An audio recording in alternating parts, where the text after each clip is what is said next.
Holy joysticks, Batman!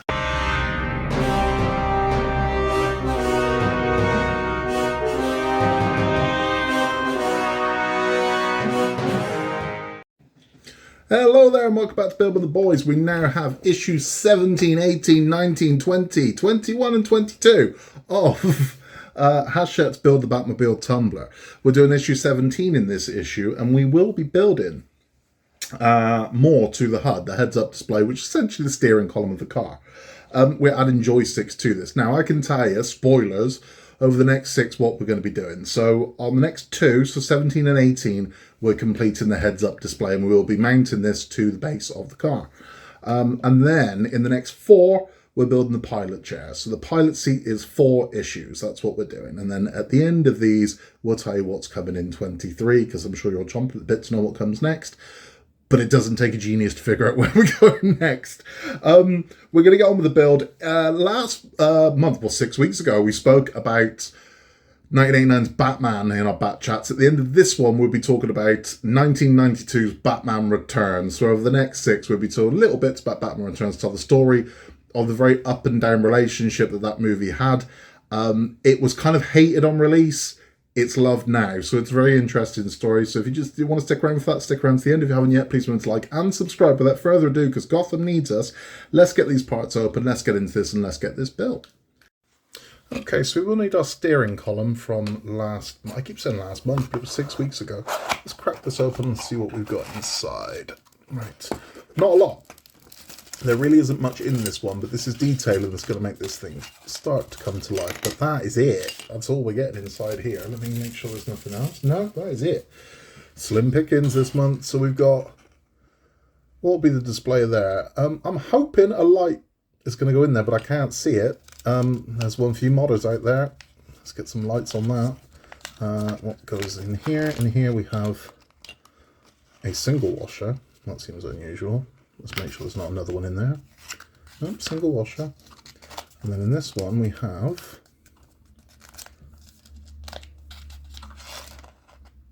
some screws. That's it. Wow. That's lean. So not loads, really not loads, but let's get into this. Let's get this built. Okay, let's take our center column. The first thing we're going to do is we are going to take the display support, which is this piece here. Now you can see there is a lug on there, so it's only going to fit on one way. That's going to slip over there like that. Now that's essentially going to be your steering wheel, if you will. This isn't a steering wheel as such, but that is what that's going to be. The steering wheel. Now what we're going to need is that little washer that we had, so that's going to, let's get that back on. A little washer, and we need one of the EP screws. And what we're going to do is we are going to put the washer over here and then the screw through that. So let's put the screw through the washer, then the screw through there. So on like that.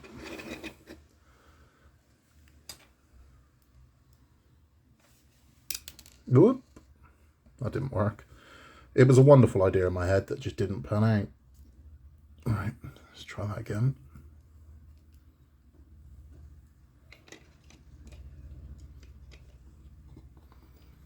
Bit of a fiddly one, this. There we go. And now we're going to screw this into place.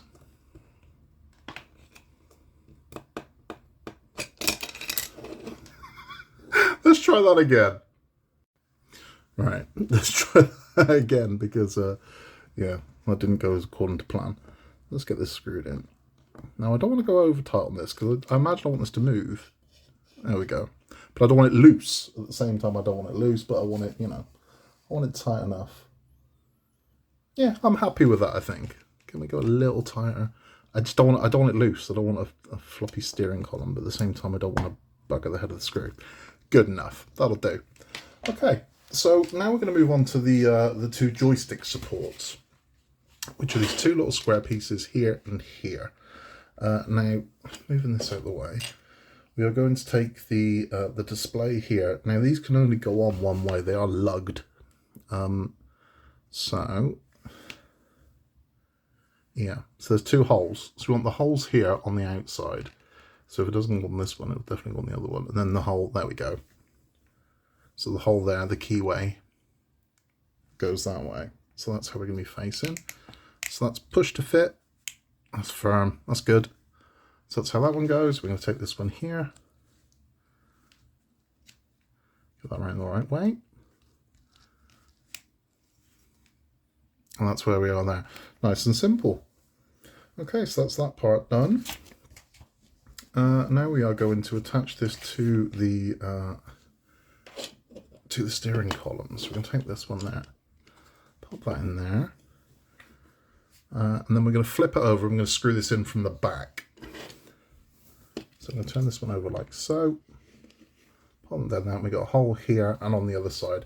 And we're going to put that in again with two of the which screws, the EP screws. Now these are plastic into plastic, so there is no need to use your 3-in-1 trick here. These will transition easily enough. Don't overscrew these, because you go into plastics, they're cutting their own thread. If you overscrew them, you'll bugger it up. So you don't need to do that. It just needs to bite and hold. If you go a little bit too mental on the torque on these, you'll actually bugger this up. So don't do that. So once you kind of find the sweet spot in this bit and it's held, you're done. Stop screwing it. There we go. So that's him. And that is how we are now looking. So that, I think, is it. That is. Wow. That was over quick. So that's how we're now looking. This is looking nice, right? This isn't going to light up, is it? I can't see anything or any way that's going to light up. So modders, if you're out there, I think that lights up in the movie. I assume it does. It's a display panel. I don't know. I don't know. That could be... I don't know. I'm all right with it. But I mean, if we could make that light up, that'd be good, wouldn't it? Let's have a chat. So that's it. Quick one, right? Real quick one. And unfortunately, that is kind of the theme of this month. So if you're kind of expecting a very detailed, but no, it's some detail in this month. There isn't loads to it. It's going to make an impact. By the time you have finished this delivers packs, there is an impact because it's significant what we're doing. I am looking for something I didn't show you. Come on, Scott, sort it out. I don't think I brought it up with me. I didn't. We did get the binder in this month. So if you were... what have I done with that? I'm sure I brought it up with me. We did get a binder in this month. So if you got the build, you fell through the floor and think, why am I paying an extra 11 quid? That's why, because the binder. If you don't want the binders, you can contact Hachette and say, I don't want them. Stop sending me binders. I don't want binders. But it's up to you. It's entirely up to you. You don't have to have those binders. Not forced. You can remove those from your deliveries. That's all for this one. We're going to talk about Batman Returns. If you are just sticking around for the build instructions, thank you for stopping by. Please remember to both like and subscribe. It helps the channel massively, and we appreciate all of the support you've given the channel. But on to Batman Returns. Batman Returns. I remember Batman Returns. I remember going to see Batman Returns at the cinema, and it would have been 31 years ago on the 10th of this month. That's when I went. That's when it was released in the UK. The 10th of July, 1992. I'd have been 12. So I was about to turn 13. I'm the same age as my son is now. And I can remember being ridiculously excited to go and see Batman Returns.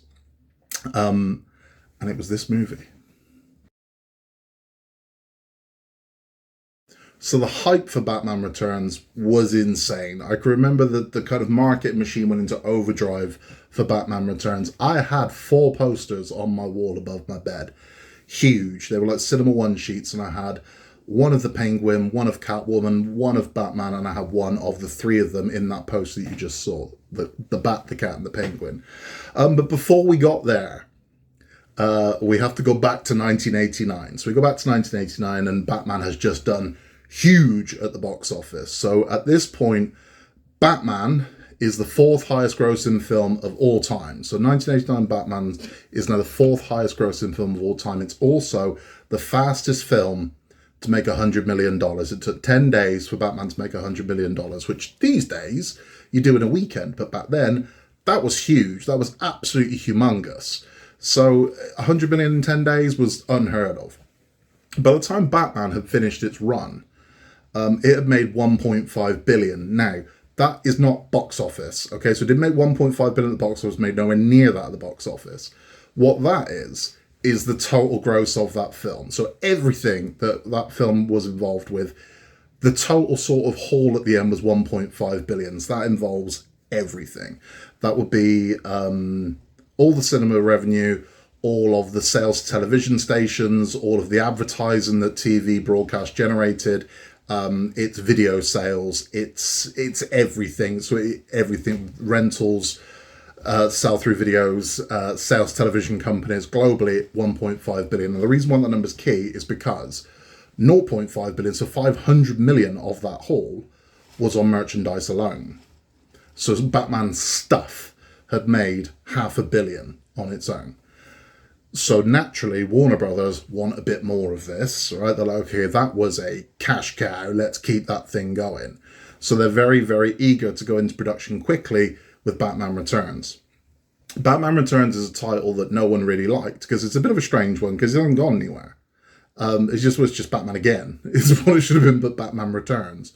No one liked the title Batman Returns. So nobody, the director didn't like it, the writer didn't like it. So you question, where the bloody hell did it come from? Why did nobody change it? And the reason why no one changed it is because no one could agree on what else to call it. So it just became Batman Returns. Now, the problem they had was they were very eager to push on with the sequel, but no one else was. So they killed the Joker, so Jack Nicholson's out. One of the things that was regarded as the best thing about Batman, they've killed. He's dead. That's a problem. So they need new villains. We'll come to that. But the other problem they've got is Tim Burton's not interested. Tim Burton does not want to direct a sequel to Batman. He doesn't want to direct a sequel at all. Tim Burton said, I've no interest in sequels. And Tim Burton has famously said that of all the films he's directed, Batman is his least favourite. I'd urge him to go back and watch his version of Planet of the Apes, but he claims that Batman is his least favourite because he says that it just wasn't his film. He says that he had to make too many allowances for the studio.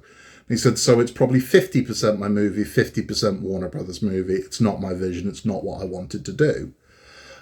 You can see Tim Burton all over it. You can hear it whenever you hear a Danny Elfman soundtrack. It suggests Burton, but he wasn't happy. Ultimately, wasn't happy with it. And part of the deal of Burton directing Batman was that they would allow him to make Edward Scissorhands. So he wasn't interested in filming the Batman sequel when they wanted it done. They wanted it done like now. We want to go into production in 1990. We want this thing in cinemas by 1991. That's what they wanted. 2 year gap, bam, straight in with the next one. He said, no, we wanted. He said the deal was that you were going to allow me to do Edward Scissorhands. I'm doing Edward Scissorhands, and that's what he did. It benefited them because Edward Scissorhands was a big hit, and it helped cement the name of Tim Burton a little bit more. But they still wanted to do it. And now Burton had a deal where, it was pay or play. So he was going to be the director of this movie. But what he came back with on a renegotiation was that he wanted creative control. The only way he was doing the sequel is if he had creative control. And that is why Batman Returns is wildly different from every other Batman film that we've had. And it is a far more Tim Burton style movie than everything else. But before we get there, we get to the cast of it. So Michael Keaton was returning due to his contract and also the fact it's been his biggest hit. Then we come to who was going to be the villains. So the studio pushed hard to have two villains. They wanted the Penguin and the Riddler. That was the original plans. The plan was to have Danny DeVito playing the Penguin. It was always Danny DeVito. There was no one else considered for the Penguin. But they wanted Robin Williams to play the Riddler. So they pushed and pushed and pushed for Robin Williams to be the Riddler. The other thing they wanted Robin in the movie. So the original plan was two villains, but introduce a second hero in Robin. Riddler dropped out early doors, so they decided they weren't going to go with Riddler. And that was removed from the script very early on. But Robin Williams was being considered for Riddler for Batman Forever.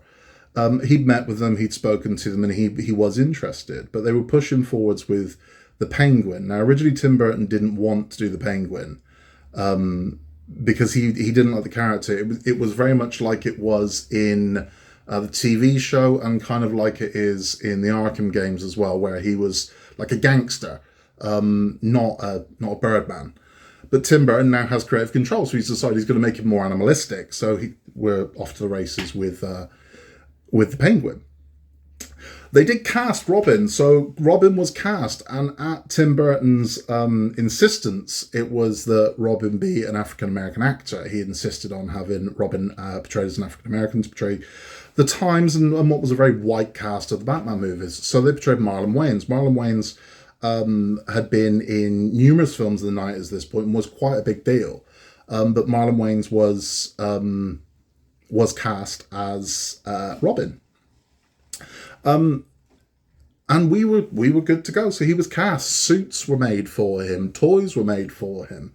We'll come more to that, but he's not in the movie. However, they paid him for 2 movies. He signed a contract for 2 movies. He never appeared in any movies as Robin, but because he signed that contract, he still gets residual checks for the 2 movies they never made. It's amazing, right? So we've got the Bat, we've got the Penguin, and we're good to go. Because we've even got the sets. This is crazy but true. This is how much money Hollywood burns. So they wanted to keep the sets. So the sets in Pinewood that were made of Gotham, they had patrolled 24 hours a day. So they had 24-hour security guarding that set. They bought it for $20 million. That's how much they paid for that set to keep it safe. And they paid for people, security, to patrol that set for 2 years. So naturally, all the cast are flying over to the UK to film Batman Returns, right? Nope. Tim Burton said he doesn't want to fly over to the UK to do it. They're going to film it in Chicago. So that set's never used again. They've just bought it outright at Pinewood, and they've paid security guards to guard that set for 2 years. And they're never going to use it. It's crazy, right? Well, there is another element to Batman Returns. Catwoman. Now, Catwoman itself is a kind of a crazy story, so we'll discuss that in the next issue of Hachette's Build the Batman Tumbler, which is coming up very, very soon. So we will be back really soon with issue 18, where we will be adding more detail into this, and we will talk about Catwoman. If you haven't yet, please remember to like and subscribe. You can contact us at buildingtheboys@outlook.com. We'll be back really, really soon with more Tumbler. And until then, remember, Gotham needs us.